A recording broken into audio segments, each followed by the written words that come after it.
I don't know. I don't know where ideas come from. I think the more interesting question might be, why do some people have, why do some people want to live in a fictional world so much? And why do some of us voluntarily spend hours and hours alone in a fictional world? But the trouble is, I can't answer that question either. But that's maybe the more pertinent question. Some of us just are happy living that way, happiest living that way.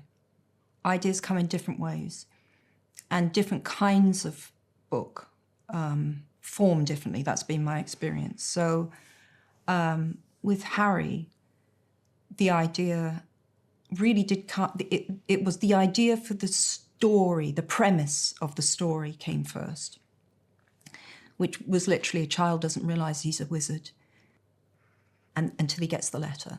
With other books, with the Ichabog, the word Ichabog came.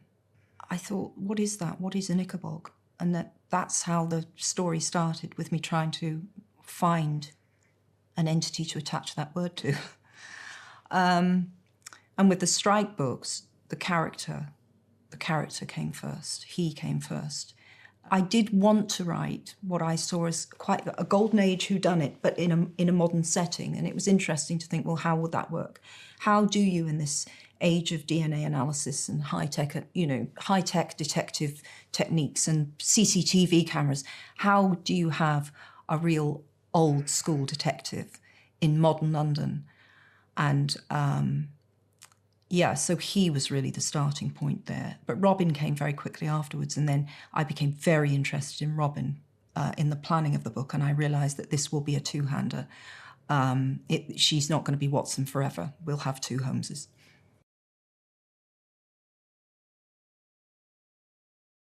What would normally happen is I'm working on a novel and I'm immersed in that novel completely, but I might, it will normally happen at a completely random moment when you're making gravy or something, and you'll have an idea for a different thing, so you run and find a notebook, and then you lose the notebook, and, if it was a good idea, it'll hang around, and if it wasn't a good idea, you'll find it in 5 years' time. And sometimes I look through these notebooks and think, what on earth was that? What did you think you were going to do with that? And then other times, you have the idea and it sticks, and then it grows like something in a Petri dish. And they're the ones that are worth something, the ones that really hang around. You almost didn't need to write them down. They're the ones that live in here. So that's kind of a good rule of thumb, actually. If it's meant to be, it'll lodge up here.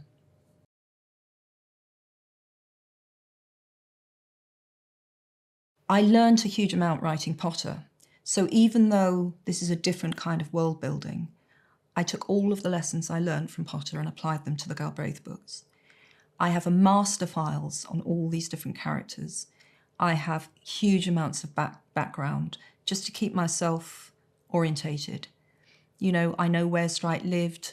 I know a huge amount about his mother's history that I will never need to use. But sometimes you do need to use it. Sometimes you realise, hang on, we can put this would thematically work really well here.